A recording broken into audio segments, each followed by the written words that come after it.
Hello from Kingfisher, Oklahoma. Today we're going to look at 6 things from Numbers 11 and 12.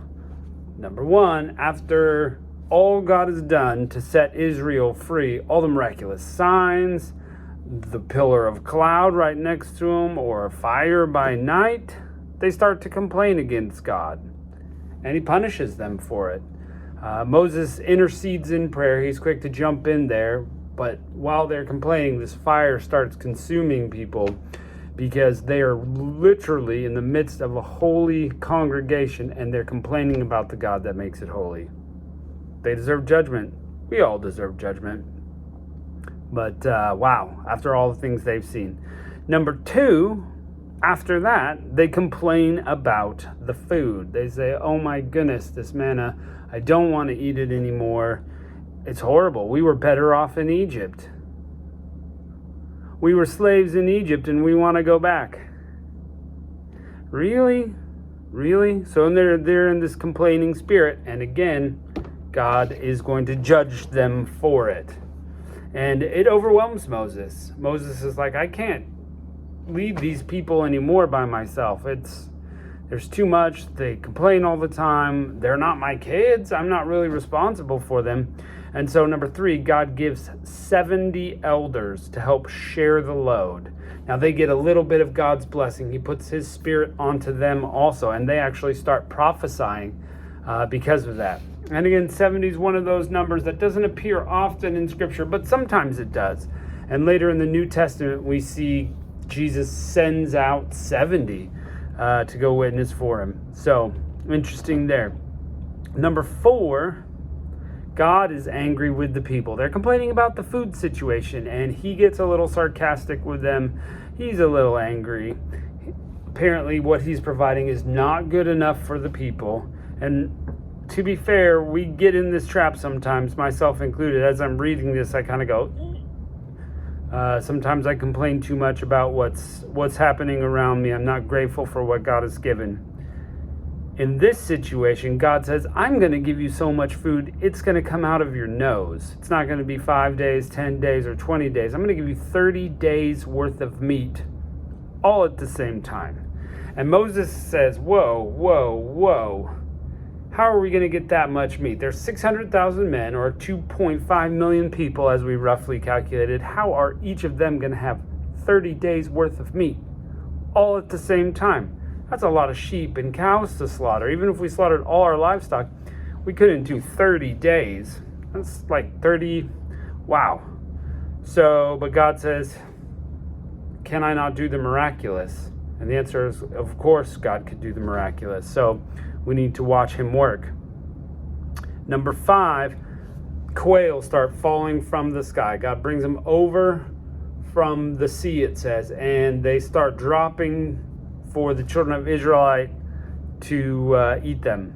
Now, so many drop that the pile is 3 feet high. That's a lot of birds.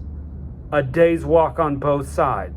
That's a lot of birds. Of course, 2.5 million people, if they had 1 bird a day for 30 days, that's like, I don't even know on the math on that. That's a lot of birds. Wow, that's like 75 million birds. Boom, giant pile. God is powerful. And while they begin eating these birds, while the meat is still in their teeth, God starts judging them by sending fire out. And as if it weren't enough complaining, Aaron and Miriam get together and start fussing about Moses. His wife, who's this foreigner, they're mad because he gets God's special blessing and he's married this foreign woman. And so they get some individual judgment. So, big lesson today. Don't complain. Be grateful for what you've got. Let's check it out. Numbers 11. And the people complained. It displeased the Lord. And the Lord heard it, and his anger was kindled. And a fire from the Lord burnt among them and consumed them at the uttermost parts of the camp. And the people cried unto Moses, and when Moses prayed unto the Lord, the fire was quenched. And he called the name of the place Taberah, because of the fire the Lord burnt among them. And the mixed multitude that was among them fell a lusting. And the children of Israel also wept again, saying, Who shall give us flesh to eat. We remember the fish we ate in Egypt freely, the cucumbers, the melons, the leeks, the onions, and the garlic. And now our soul is dried away with nothing at all but this manna before our eyes. And the manna was as coriander seed, and the color thereof was color of bdellium. I think that makes it kind of a whitish color. And the people went about and gathered it, and ground it in mills, or beat it in a mortar, and baked it in pans, and made cakes of it.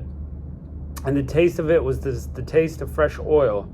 And when the dew fell upon the camp in the night, the manna fell upon it.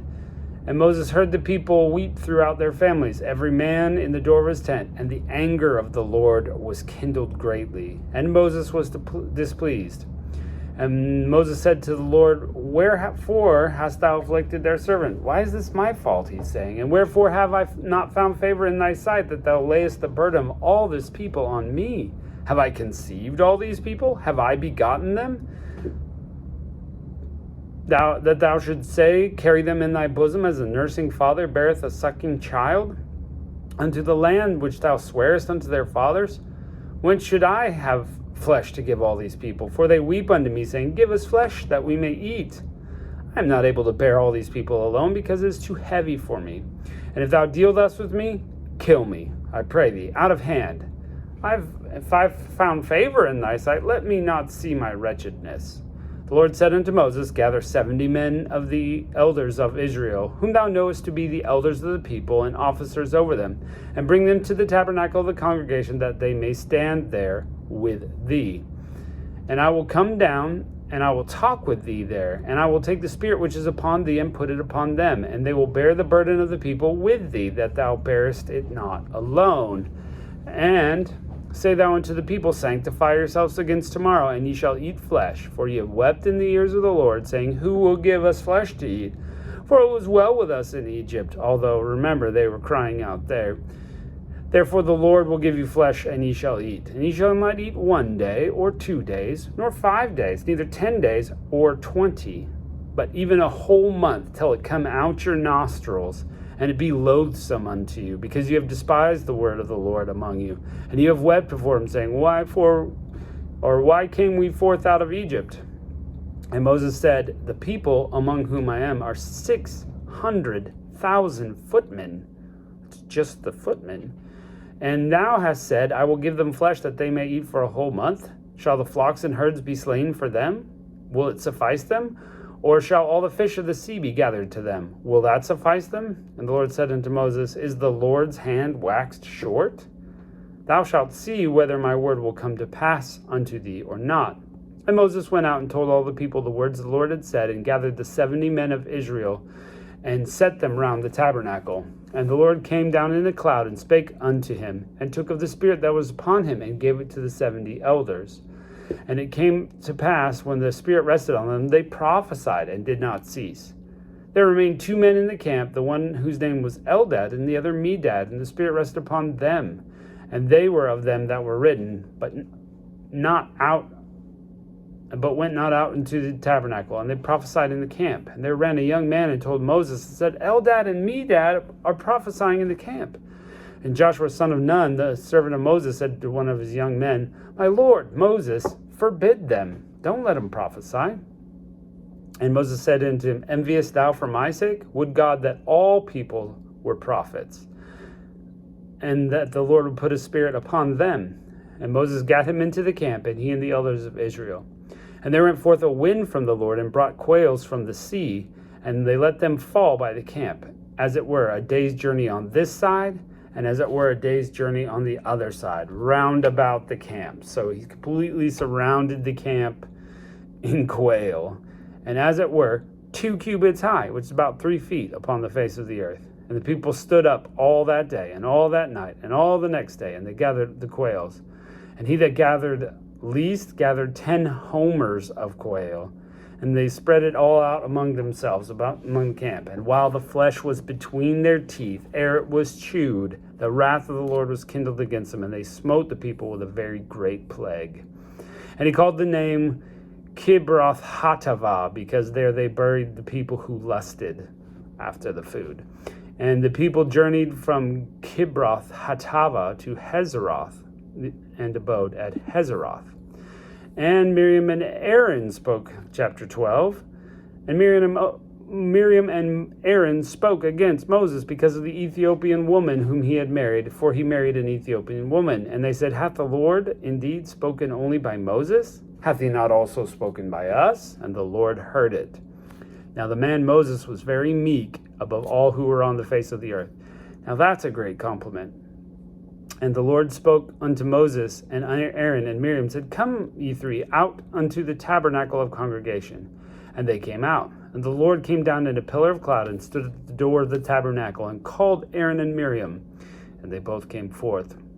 And he said, Hear my words. If there be a prophet among you, I, the Lord, will make myself known to him in a vision, and will speak to him in a dream. But my servant Moses is not so, who is faithful in all mine house. With him I speak mouth to mouth, and even apparently, and not in the dark speeches. And the similitude of the Lord shall he behold, wherefore were not afraid to speak. Wherefore then were ye not afraid to speak against my servant Moses? So it's not just a dream or a prophecy that Moses gets to know. He gets to talk to God in a way nobody else gets to do. So why is it that you're not afraid to speak against Moses?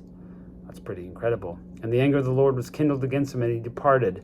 And the cloud departed from off the tabernacle, and behold, Miriam became leprous, white as snow. And Aaron looked upon Miriam and said, Behold, she was leprous. And Aaron said to Moses, Alas, my Lord, beseech thee, lay not the sin on us where we have done foolishly, and where we have sinned. Let her not be as one dead, if whom the flesh is half consumed, as if the one whose flesh is half consumed when he comes out of his mother's womb. And Moses cried unto the Lord, saying, Heal her now, God, I beseech thee. That's very kind. They were mean to him, but he still cares for them. I mean, brothers and sisters are kind of like that, but it doesn't excuse it. God's very angry. And the Lord said unto Moses, If her father had spit in her face, should she not be ashamed 7 days? Let her be shut out from the camp 7 days, and after that let her be received in again. And Miriam was shut out of the camp 7 days, and the people journeyed not till Miriam was brought in again. And afterward the people removed from Hazeroth and pitched in the wilderness of Paran. Well, it's pretty clear. We should not be complaining about our circumstances. That's not the same thing as talking to God about the circumstances if you need clarification or encouragement. But the kind of complaining they're doing is angry at what God has done in their life, and you should be glad. So, anyway, we'll see what happens next time. Catch you later.